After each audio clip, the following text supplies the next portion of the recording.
शेतकरी मित्रांनो, मी दिनेश देशमुख 7 सप्टेंबर 2024 आज आपण आलो अंबर पॅटर्न पद्धतीने डेव्हलप केल्या जात असलेल्या कपाशी पिकाच्या प्लॉटमध्ये। शेतकरी मित्रांनो, आज आपण माहिती घेऊया की सध्याच्या परिस्थितीमध्ये कपाशी पिकावर आपल्याला जास्तीत जास्त थ्रिप्स व त्याचबरोबर पांढऱ्या माशीचा म्हणजेच व्हाईट फ्लायचा प्रादुर्भाव बघायला मिळतो। तर कपाशी पिकावर सध्याच्या परिस्थितीमध्ये आपल्याला पानं म्हणजे अशा प्रकारे वाकडे सुद्धा बघायला मिळतात। तर अशा परिस्थितीमध्ये कपाशी पिकावर फवारणी व्यवस्थापन कशा पद्धतीने आपण करायला हवे, म्हणजेच फवारणी करताना कोणकोणत्या प्रकारची औषधी फवारणीमध्ये आपण घ्यायला हवी याची संपूर्ण आणि डिटेल आज माहिती घेऊया।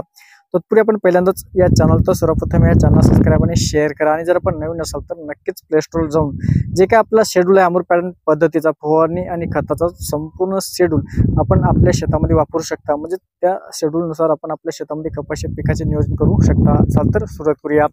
शेतकऱ्यांचा सर्वात महत्त्वाचा पहिला विषय आहे तो म्हणजे अनेक शेतकऱ्यांना जे काही शेड्यूल आहे त्यामध्ये जो आपण 12 दिवसाला फवारणीचा सांगतो शेतकऱ्यांना ते करता आले नाही।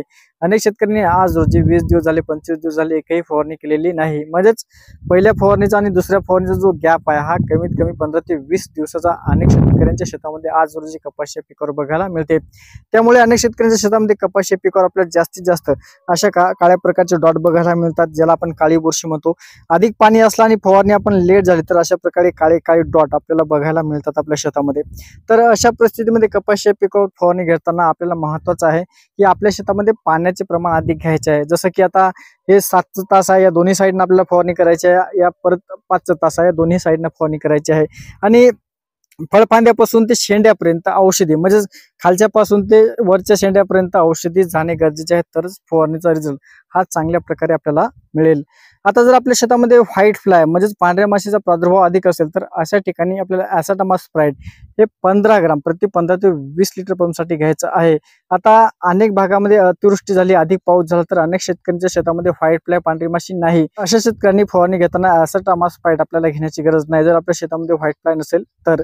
यानंतर दुसरा महत्त्वाचा विषय आहे, आपल्या शेतामध्ये थ्रिप्सचा प्रादुर्भाव अधिक असेल। आता बघू शकता जे वरचे शेंडाचे पान आहेत यामध्ये आपल्याला जास्तीत जास्त बॅक साईडनं जर आपण बघितलं थ्रिप्सचा प्रादुर्भाव अधिक बघायला मिळतो। कपाशी पिकावर फवारणी व्यवस्थापन खूप लेट केली असेल, म्हणजे पहिल्या आणि दुसऱ्या फवारणीचा जो गॅप आहे हा 15 ते 20 दिवसाचा असेल तर अशा ठिकाणी आपल्याला सुप्रीम हे 40 ml घ्यायचं आहे। सुप्रीम जर मिळत नसेल तर बायो 303 हे आपल्याला 40 ml घ्यायचं आहे। यासोबत आपल्याला मोनोकोटोपास हे 40 ml प्रति 15 ते 20 लिटर पंपसाठी घ्यायचं आहे। आता अनेक शेतकऱ्यांना वाटते की मोनोकोटोपास जर फवारणीमध्ये घेतलं तर कापूस कवळा होतो का, पण जेव्हा आपण 15 ते 20 दिवसाचा गॅप देतो अशा ठिकाणी पानं हे आपल्याला जास्तीत जास्त कडक आलेले बघायला मिळतात। अशा प्रकारे जर आपण हातात त्याला असं हे केलं तर असे मोडलेले आपल्याला पानं बघायला मिळतात आणि पान मोडायला नाही पाहिजे। जसं की शेंड्याला बघू शकता जे शेंड्याचे पानं कवळ आहेत, अशा प्रकारे प्रत्येक पान झाडामध्ये जे पान आहे कवळ आहे असं जरी आपण पकडलं तरी मोडत नाही आणि असं प्रत्येक पान झाडावर असणं महत्त्वाचं आहे। पानं जर कडक झाले तर जे काही सूर्यापासून नायट्रोजन नत्र आहे ते चांगल्या प्रकारे घेत नाही, तर अशा ठिकाणी आपल्याला मोनोकोटोपास हे 40 ml घ्यायचं आहे। आणि महत्त्वाचं अजून आहे, आपल्या शेतामध्ये अळीचा प्रादुर्भाव असेल किंवा फुलकिडीचा प्रादुर्भाव असेल किंवा फुलामध्ये आळी दिसत असेल किंवा फकडी दिसत असेल तर अशा ठिकाणी आपल्याला ॲसिपेट 75% 30 ग्राम प्रति 15 ते 20 लिटर पंपसाठी घ्यायचं आहे। यासोबत अजून महत्त्वाचा विषय आहे, सर्वात शेवटी 100 ग्राम आपल्याला युरिया टाकायचा, जेणेकरून एखादी औषधी आपली जास्त झाली तर कपाशी या पिकाचे पानं कडक व्हायला नाही पाहिजे। यासाठी सर्वात शेवटी आपल्या 100 ग्राम युरिया हा पंप मध्ये टाकून फवारणी व्यवस्थापन करायचं आहे।